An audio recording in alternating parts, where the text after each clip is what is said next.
Lovely. So, good afternoon, everyone, and welcome to this talk on cataloguing North American Indigenous languages at the British Library. I'm Victoria Parkinson. I'm the chair of the ARLIS Cataloguing and Classification Committee, and today's event is organised by us as part of a series of talks we're hosting on cataloguing and classification ethics. Thank you very much to the other members of the committee for organising this talk.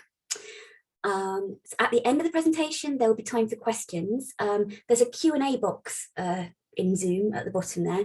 So if you put any questions you have in the Q&A box as you think of them, then at the end we'll read them out and hopefully Rebecca will be able to answer them or talk about them.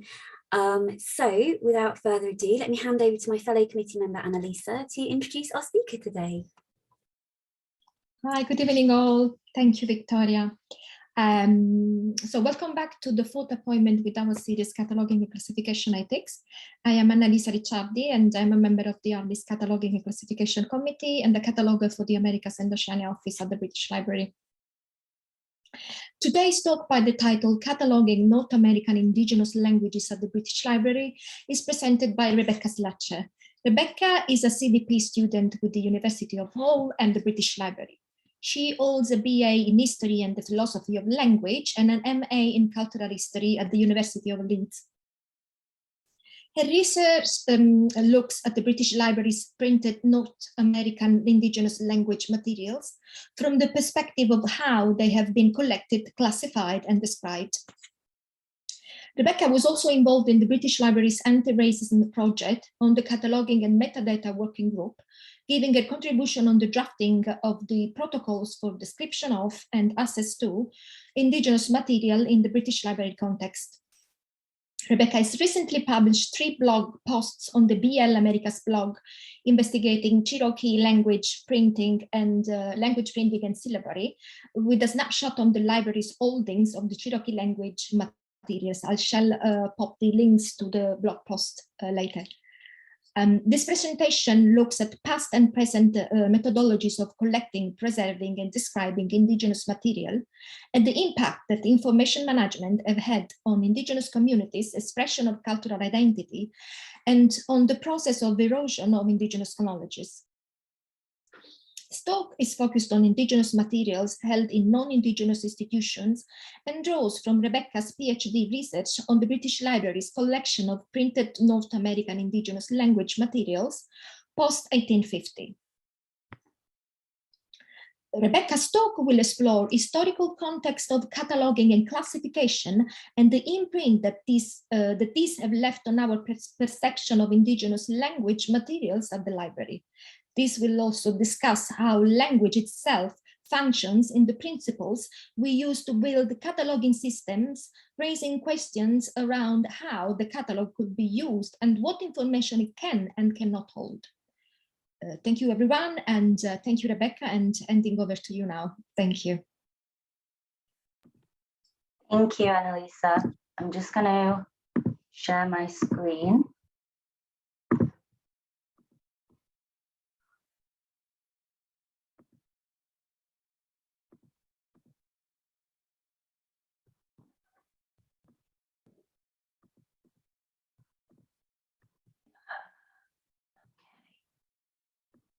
Just sort my screen out. Okay. I'm going to assume everyone can see and hear me.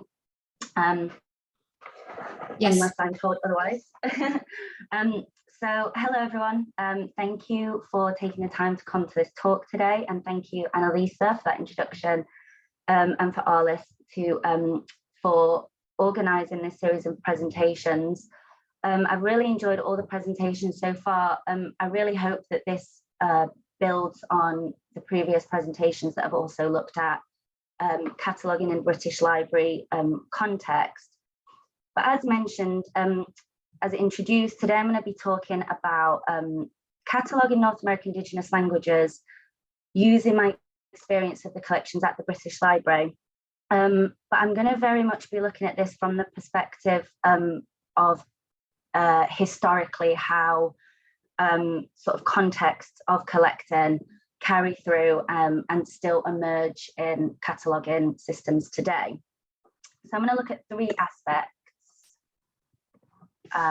So historic language collecting and how this relates to cataloguing, how different structures of language can offer an important perspective on knowledge organisation, and how Indigenous languages are impacted by cataloguing today.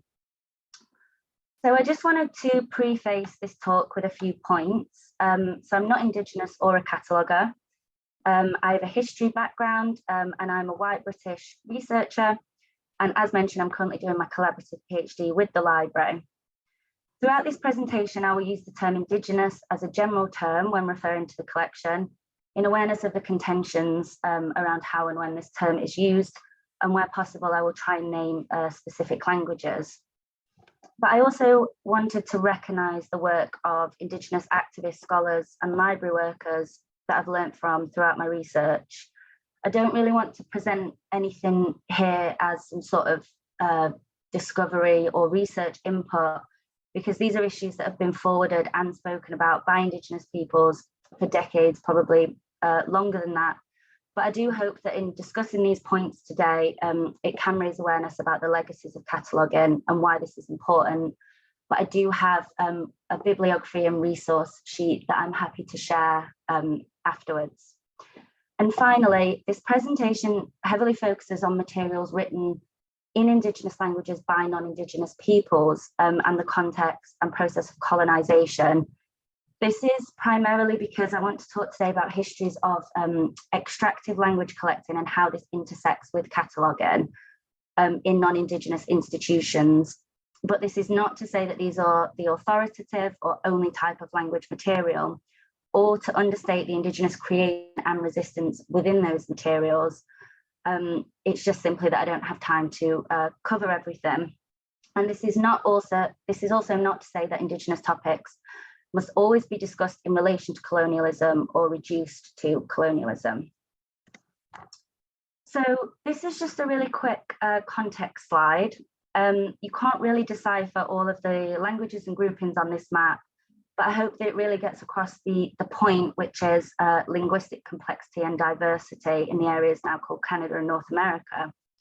The exact number of Indigenous languages spoken ever cannot really be known, but in North America, just over 300 distinct languages were spoken when Europeans arrived.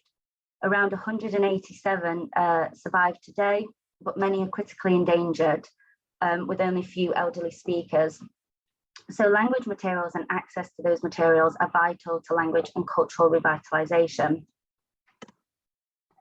So I'm going to begin by looking at some of the historic context. And I want to start with this assertion, which is that there is a connection between how language collections have been built and described and the attempted erasure of Indigenous cultures.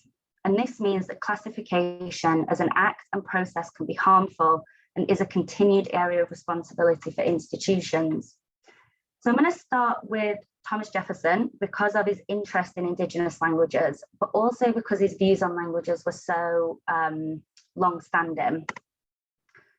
So in 1785, so this is post-revolution and about 16 years before he became president, he writes a query and notes on the state of Virginia about how to describe Indigenous groups.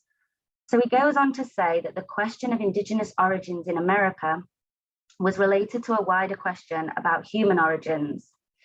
He writes that languages are the best source of evidence for reconstructing this history. And he also writes that there's a pressing need to record these languages in print for Indigenous people and their languages vanished. So he also goes on to say, I will now proceed to state the nations and numbers of Aborigines which still exist in a respectable and independent form. I will reduce within the form of a catalogue all those within and circumjacent to the United States. So I've used this because I think it outlines principles that would have lasting impact on how and why Indigenous languages would be collected. So firstly, it defines Indigenous languages as an object of study. So Indigenous languages have largely been exploited for something else. So for Jefferson and his successors, it was about finding a theory of human origins. It was also about creating a past for the new American Republic. And then throughout the 19th and 20th century, languages were used to group Indigenous nations and justify land theft. And linguists still spoke about mining Indigenous languages into the 20th century for evidence that could be used in wider sort of linguistic theories. It also includes the incorrect assertion that Indigenous groups were vanishing and that they didn't have their own methods of recording their own languages and knowledge. And this also relates to the idea that the only an idea that was sort of forwarded, that the only authentic Indigenous person is one that exists in the past. And this can be seen in contemporary cataloguing that may relegate Indigenous topics to history in classifications, or that makes an assertion on what can and cannot be Indigenous, and that does not really capture the change and the innovation and the sort of changing concepts of indigeneity throughout time. And it also speaks about languages as if they're not attached to lives and they're not changing. But methodologically, it also points to what will become a widespread use of lists and catalogues to record languages. So there's two images here. One of the catalogue mentioned in Notes on the State of Virginia, and a vocabulary of various languages collected by Jefferson between 1802 and 1809, which is held at the American Philosophical Society. So I've used these to show that English, or sort of other European languages, the systems of spelling and grammar, firstly, were used and imposed on Indigenous languages. And there was also a use of premeditated lists, quite strict lists, that informed the collecting of languages. But the form of the catalogue and the list also really represents the slotting of Indigenous words into an incompatible worldview for a purpose. And this speaks also again to that idea that Indigenous languages were to be frozen on the page, frozen in time and place, and they were to be studied and they were not to have a future. So by the end of the 19th century, many of these principles carry through, but there's a huge increase in the amount of materials being collected relating to Indigenous peoples, as well as a formalizing and a standardizing of how those collections are described. So this standardization exists across what would become museum and library contexts. So, for example, at the Bureau of Ethnology, which was attached to the Smithsonian Institute, North America, and was created in 1879 by an act of Congress, it was created for the purpose of classifying all Indigenous languages. But this was described as the anthropological key to understanding their other collections. So it was embedded in projects that collected languages, objects, material culture, skulls, traditions, and stories. The director, John Wesley Powell, was also driven by an evolutionary view of language that placed Indigenous languages as savage and primitive. But important here was the emphasis the Bureau placed on cataloguing. So it really was the proper cataloguing of language information that made it valuable and made it usable as proof for academic theories and also for use in federal policy. So imaged here is Powell's instructions for collecting languages, published in 1880, and it demonstrates again the use of tables and lists. So he created schedules that sort of categorized Indigenous culture by very strict schedules, and people would go out into the field and collect those languages. They would then be fed back to the Bureau and would be used in their classification projects.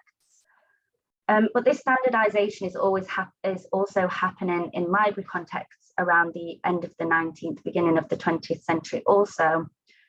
So between 1814 and 1897, Jefferson's books and classified catalogue were used by the Library of Congress after they inherited his collection.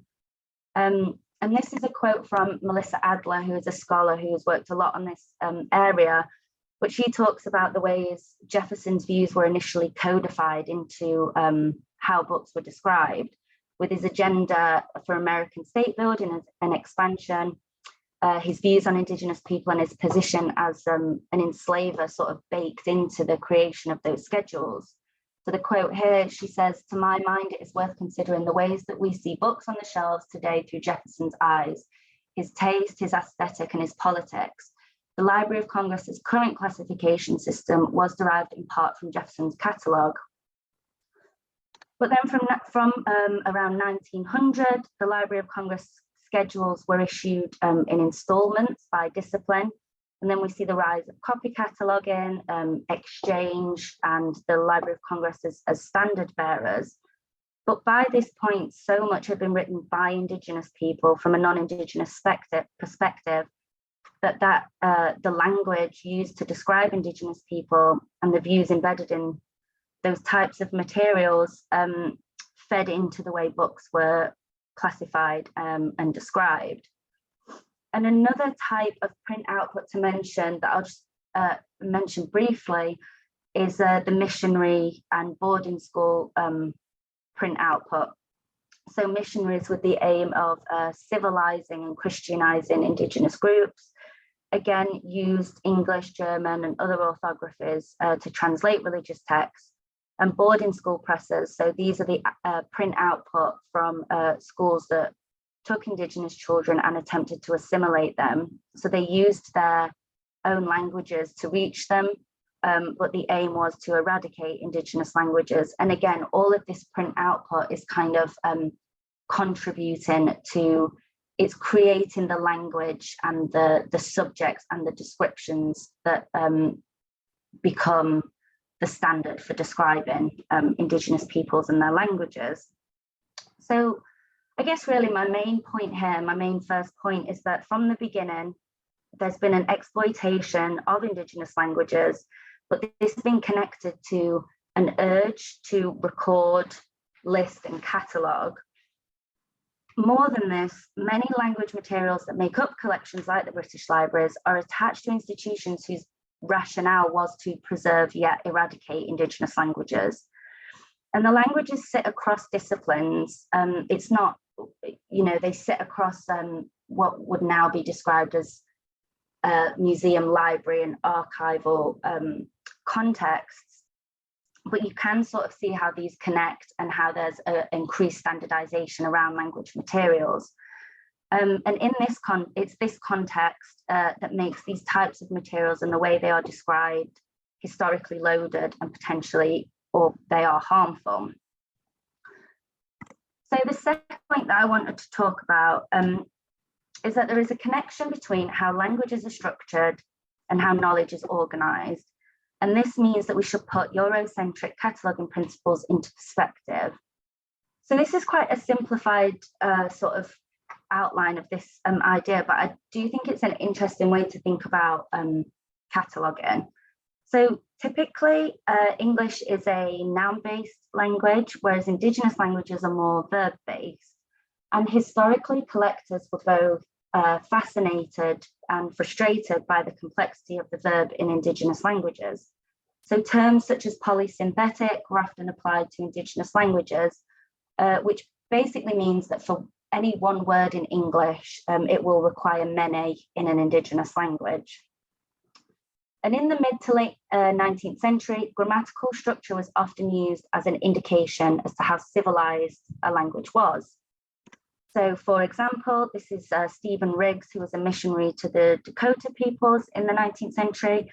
And he states that the Dakota verb is capable of expressing shades of meaning and forms of action in much greater variety than the English verb. But he goes on to say that it's unable to communicate concepts of civilized life, which require abstract notions of time and space, of king, government, and whatever so relates to courts of justice. And because of this, the Dakota language, he quotes, is an ignorant, savage, and heathen language. Silas Rand, who was a missionary to the Mi'kmaq peoples, writes again that the Mi'kmaq verb is copious, flexible, and expressive, where one verb in the Mi'kmaq requires pages and pages in English, but again goes on to say that this is a sign of its impracticality. And lastly, this is Henry Rowe Schoolcraft, who again suggested that the modern languages, quote, he was speaking about English, German, Spanish, and French, were superior because they were efficient, so they removed redundancy and they allowed for abstraction. So he writes here that the Indian, on the contrary, appears to have adhered to his original modes of distinction, piling up syllable on syllable till his forms are infinitely multiplied and his actual vocabulary has become a formidable mass of aggregated sounds. And his preference, Schoolcraft's preference for abstraction, like many others at this time, leads him to use lists, tables, and catalogues to try and pull out the abstract, or to try and make Indigenous languages abstract and to neatly order, control, and collect them. So to move quite drastically away from that, in her 2013 book, Braiding Sweetgrass, Potawatomi citizen Robin Kimmerer explains that this misunderstanding of the verb, and she's talking specifically about the Potawatomi language, the Potawatomi language differentiates on animate and inanimate, and the use of verbs capture a process, relationship, a movement, and an energy. So whereas we might have the noun in the Potawatomi, the verb bay means, as she writes, a bay is a noun only if water is dead. When bay is a noun, it is defined by humans, trapped between its shores and contained by the word. But the verb to be a bay releases it from its bondage and lets it live. To be a bay holds wonder that this moment, the living moment, the water decided to shelter itself between these shores. And I've just included another person who speaks on this point also, Joy Ashton Frederick, who also says that, you know, noun-based languages, they have this immense materialistic vocabulary, but they are good at capturing things, not people. So she writes, why are the Aboriginal languages rich with verbs, adverbs, and adjectives? She writes, they are not materialistic, but movement and relationship orientated. So the point that I'm sort of trying to make here around this connection between how languages are structured and how knowledge is organized is that our languages reflect a relationship to the world and a knowledge about the world. So ideas about language, for example, informed by a noun-based English that privileged things and objectification and abstraction, this filters into how we record knowledge and utterly misrepresented the ontologies held in Indigenous languages. So to me, there is quite a stark parallel between this urge to collect and classify, to name and to control Indigenous peoples in Eurocentric systems, between that really comprehensive ordering of languages in neat boxes, the need to standardize and reduce, and also the how this relates to the sense of ownership of knowledge, which is often found in a Western research context. And equally, there's a parallel between this emphasis on a verb-based language and people, relationships, and energy, and the sense of responsibility to communities, to living peoples, and the sense of communality around knowledge that we find in Indigenous research methods. So lastly, I'm just going to look at a few examples of the legacies of this and how this continues to impact Indigenous language materials today. So one example is simply the way the catalogue offers a definition of Indigenous language materials. So, for example, if I search for Dakota language, in the British Library catalogue, I'm presented with the works mostly of Stephen Riggs, who, as mentioned before, was a missionary to the Dakota peoples. He was also attached to the Santee Normal Training School, which was a boarding school for the Santee Sioux tribe. And his works are always prefaced with comments about the uncivilized nature of Indigenous languages. This is just one of many, many examples of how an Indigenous language material is presented through people, institutions, and agendas that were committed to classifying, civilizing, and Christianizing Indigenous peoples, with none of this context offered. Sorry. With none of this context offered. And again, this is quite a hard question because it almost relates to what the responsibilities and capacities are of the catalogue for challenging these definitions. The second point I wanted to raise is about how catalogues and their language sit not only as an artifact of colonial knowledge, but something that does continued harm. Taking this example of Powell's linguistic classification, which was published by the Smithsonian. So when you know the histories and agendas of these texts, there's a real sense of the current catalogue sort of resonating with this agenda.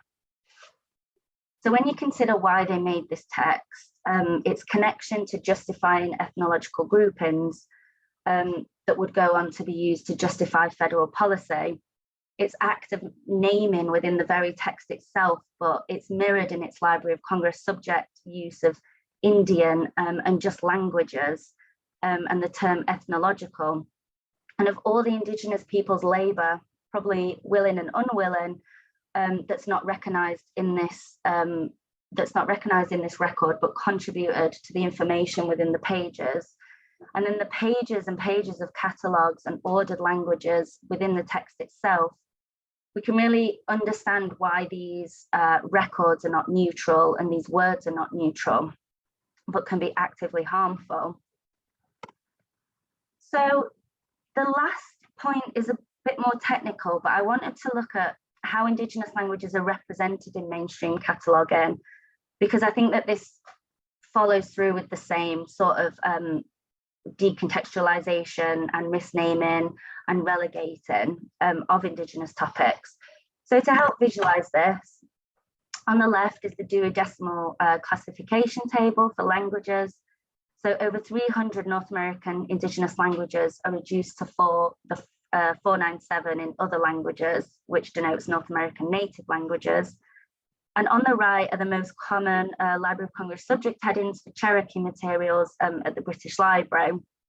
So again, they're all problematic or irrelevant subjects that follow sort of a Eurocentric concepts. But I think as well, this also relates to how it raises questions about cataloguing the aboutness of a book as well, because these headings might technically describe what a book is, or what it suggests it is, or what it claims to be. But I would maybe ask if that traditional idea of aboutness should be reframed, and if Indigenous perspectives on its aboutness should actually be included. And finally, for MARC language codes, which are the 3-letter identifiers that are often used to describe language materials, some Indigenous languages have their own code. For example, Mohawk has its own code. Some come under their language family. For example, Abenaki will come under the general code for Algonquian. And 44 distinct languages come under the very broad term North American Indian Other. And it's important to note as well that MARC language codes take their warrant from a publication threshold, which can be problematic, and they don't use community authored names for the languages. So there are some examples about how these languages can be specified sort of within the mainstream cataloguing.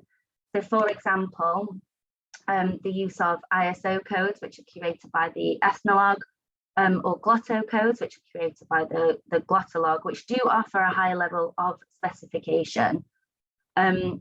So for example, the Chickasaw language, which in MARC would come under that very broad North American Indian Other, has its own code in the ISO. Or for example, at the bottom there is the Cree language in MARC, which has its own language, but in the Glottolog, it encompasses all of its dialects. And it is important to try and think about these languages in place, because there is a great distinction between dialects of Cree and homogenizing them could severely impact access and representation. So just to sort of conclude with a few points, my hope is that today I've begun to show that there are intersections between past rationales and methods in language collecting, and the way those language materials are presented to us today. So there is work that can be done to update current systems, to specify languages, to collaborate with communities, to use community authored names for languages, or to remove harmful terminology. But I think that there are harder questions left around how you capture a different ontologies in a catalogue, about what the capacity of the catalogue is and its responsibilities. So how can it almost recognize itself as an artifact or contextualize itself without creating more of the same problems? And this is not just about Indigenous language materials or Indigenous topics, but relates to, you know, the more fundamental issue around cataloguing human experience and history without assessing it. However, I just wanted to end with this quote by Creek Poet Laureate Joy Harjo, and she writes, "The literature of the Aboriginal people of North America defines America. It is not exotic. The concerns are particular, yet often universal." And to me, this sort of hits all the points. So Indigenous topics and languages are not a sideshow to the history and contemporary understanding of America. They are absolutely essential to the way that we understand that area. And this should be reflected in how we access and describe collections about that area. And these are not objects of study, but languages spoken by people. And while the diversity and complexity of Indigenous cultures means that retaining specificity is important and means that it offers a challenge, they also have importance and they resonate outside of themselves. And that's it. Thank you.